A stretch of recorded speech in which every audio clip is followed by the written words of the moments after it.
सबसे ज़्यादा आने लगी है। जो मौसम जो चेंज हो रहा है ना ग्लोबल, पहले ये समस्या नहीं थी। पहले उठा रोग था लेकिन उतना सीरियस नहीं था जितना अब होने लगा है। और दूसरी बीमारी है जो कालिया बोलते हैं, जिसको ब्लाइट बोलते हैं। आज इस समय जीरे का रेट काफ़ी महंगा है, इसी वजह से कि लास्ट सीजन में इसका प्रकोप काफ़ी हुआ था, तो उससे उपज भी प्रभावित हुई थी। और उसी वजह से जो है आज जीरा जो है मार्केट में अगर बड़े शहरों में तो 1000 रुपये किलो की है जीरा। इसका हमें अगर हम इलाज करते हैं तो इलाज उपलब्ध है और हम इसको कंट्रोल कर सकते हैं अच्छी तरह से। शर्त एक ही चीज़ है कि हमें इसको हमें इसकी पहचान होनी चाहिए, कब आता है, किस समय कितना अटैक करता है, इसके बारे में जानकारी है तो हम इसको कंट्रोल कर सकते हैं। कंट्रोल करना कोई एक समस्या नहीं है, ये आज मुश्किल नहीं है कि हम इसको कंट्रोल नहीं कर सकते, कोई दवा नहीं है। हमें चाहिए कि हमें उसकी पहचान होनी चाहिए और टाइम पे ही जिस समय हमें दवा का इस्तेमाल करना है उसमें करना ही करना है। अगर उसमें चूक गए तो खासकर ब्लाइट वाली है, फिर आप बचा नहीं पाएंगे। तो इसके अलावा क्या है, आप जीरा लगाते हैं तो कीड़े लगते हैं, मोयला जिसको बोलते हैं। पहले हरे वाले आते हैं, उसके बाद काले वाले आते हैं। इसके साथ साथ एक कीट आता है जंतु, जिसको थ्रिप्स बोलते हैं। बहुत छोटा सा कीड़ा होता है थ्रिप्स, ऐसा तो दिखेगा नहीं, लेकिन अगर वहाँ पे कोई कागज दे करके पौधे को ऐसे हिलाएंगे तो उस पर गिरेगा और चलता हुआ नजर आएगा। तो जीरा जब हम जीरे की जब बुआई कर देते हैं 15 दिन बाद, 14-15 दिन बाद जीरा निकलता है। उस समय दो बीमारियाँ, एक तो ये आपका उठा रोग हो गया, बेट जिसको बोलते हैं, इसका प्रकोप शुरू होता है। और उसके साथ ही साथ जो है पौधा बढ़ता है तो पौधे पर थ्रिप्स आना शुरू हो जाता है। इसको थ्रिप्स हम बोलते हैं, छोटा छोटा सा। आज ये थ्रिप्स बहुत बड़ी समस्या है। आप मिर्ची लगाते हैं ना, मिर्ची जो टेढ़ी टेढ़ी आती है, ये थ्रिप्स की वजह से हो रहा है। थ्रिप्स का अटैक आपके आंवला, कोई भी आंवला ले लीजिए, आंवले में जो सूखा सूखा सा दाग सा लंबा सा रहता है वो थ्रिप्स की वजह से है।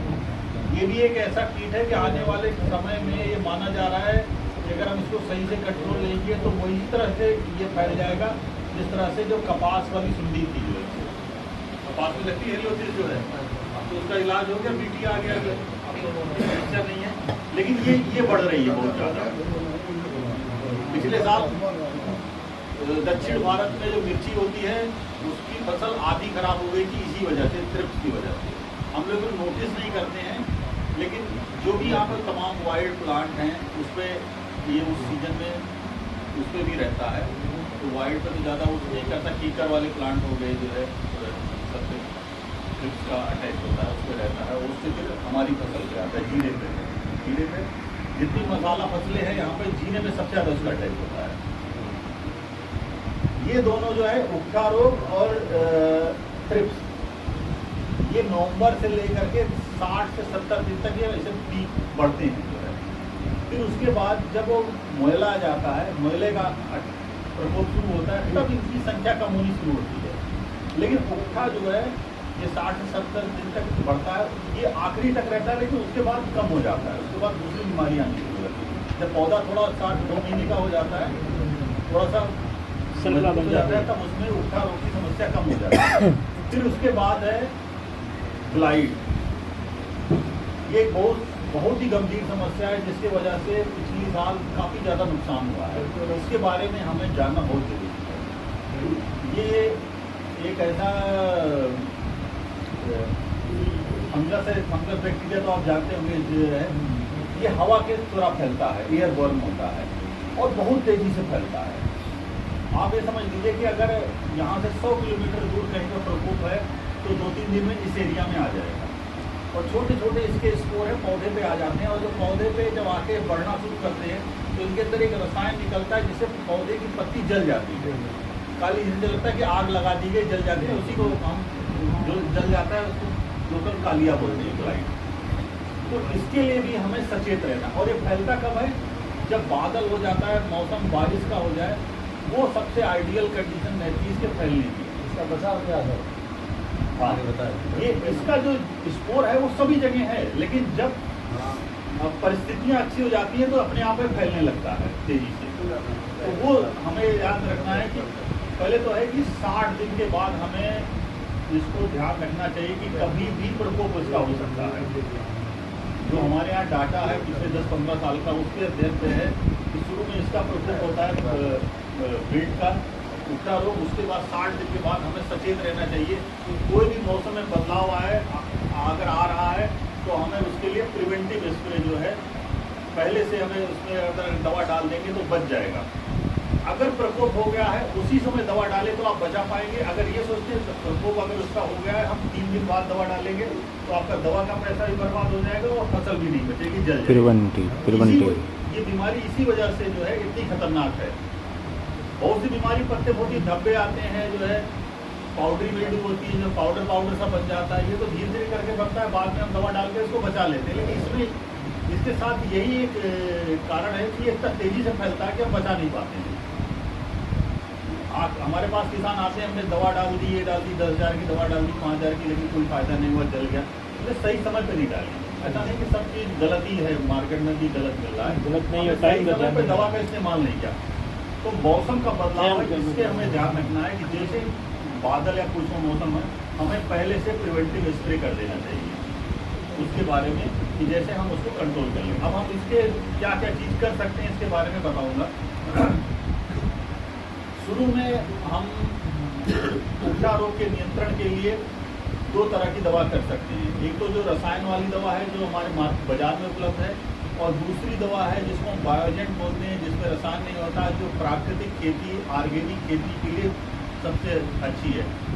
और यही दवा उक्ठा के लिए सबसे अच्छी है।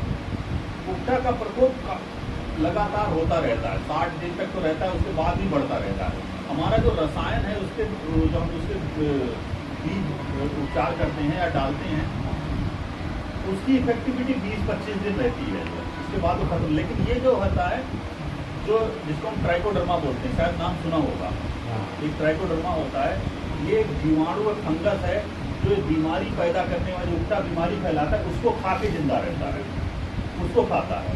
तो एक बार आपने उसको मिला के डाल दिया तो जमीन में रहेगा और जहाँ रहेगा उसको खाता रहेगा। बहुत ही अच्छी टेक्नोलॉजी है, टाइम टेस्टेड है, इसमें कोई सोचने की बात नहीं है कि ये फायदा करेगा नहीं, कि 100% करेगा। हमारे यहाँ से ले जाते हैं, फार्मर्स ले जाते हैं, हम लोग ट्रायल भी करके ये अच्छी तरह से स्टेब्लिश हो गया कि ये उल्टा रोग के लिए सबसे बेहतरीन है। अब इसको हमें 2 तरीके से इस्तेमाल कर सकते हैं। एक है कि हमें बीज उपचार करना है। बीज उपचार करने के लिए 10 ग्राम ट्राइकोडर्मा पाउडर बीज में मिला करके, पॉलीथीन में बीज करके उसको मिला करके बुआई के समय करते हैं। दूसरा है कि हमें कंपोस्ट में मिला के करना है। कंपोस्ट में मिला के कैसे करना है? 1 एकड़ के लिए 1.5 से 2 किलो ट्राइकोडर्मा पाउडर को कंपोस्ट वाली खाद अच्छी तरह से सड़ी होनी चाहिए, कच्ची नहीं होनी चाहिए, पूरी तरह से सड़ी हुई कंपोस्ट की खाद में इसको मिला करके किसी छांव में रख देंगे और उसके ऊपर ये बोरी होती, जूट वाली बोरी है, उसको ढक देंगे और थोड़ा सा पानी प्रतिदिन स्प्रिंकल करते डालते रहेंगे। तो पानी बहना नहीं चाहिए, बंद होना चाहिए। फिर ये ट्राइकोडर्मा अपने आप उसके अंदर फैल जाता है और बन जाएगा जो है।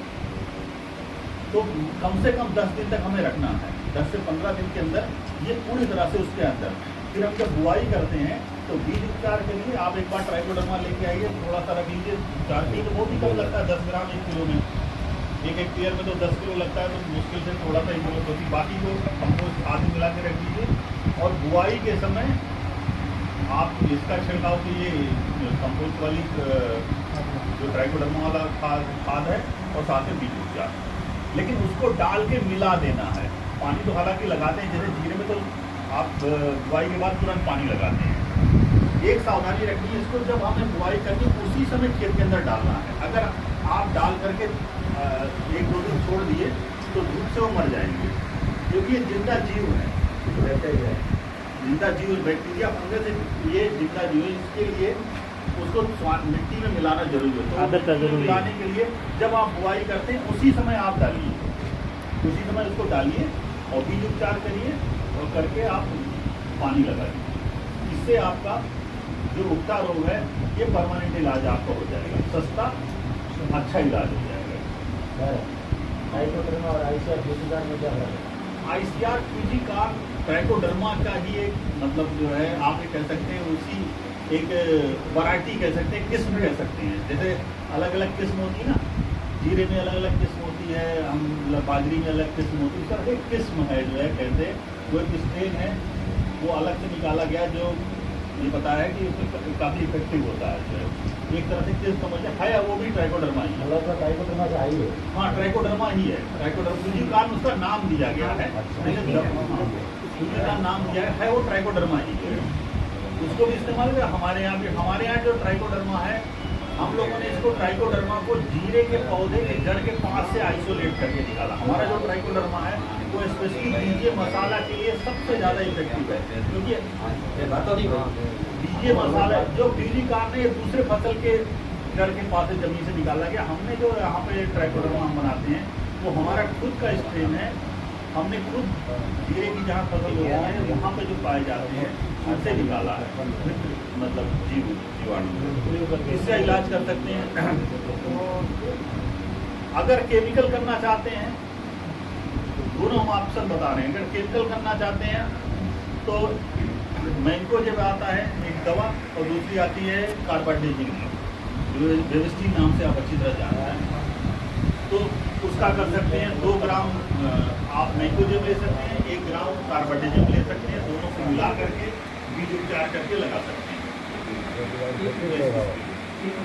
हाँ यदि इसके सीड बीज उपचार इसको कर सकते हैं। फिर अगर आप देखते हैं कि मर रहा है, आपको हमेशा देखते रहना है कि उसमें जड़ में रोकते, इसके फैलने का एक बहुत बड़ा रीजन ये भी है, हम बीज की मात्रा का बहुत ज़्यादा डालते हैं तो ये ज़्यादा फैलता है। बीज उतने इस्तेमाल करिए जितना बताया गया है, जितना पैकेज आप प्रैक्टिस में जितना हम उसका अनुशंसा करते हैं, कितना बीज 1 हेक्टेयर के 1 एकड़ के लिए जितना उतना ही करिए, ज़्यादा मत करिए जो है। इसके बाद फिर थ्रिप्स का आ गया।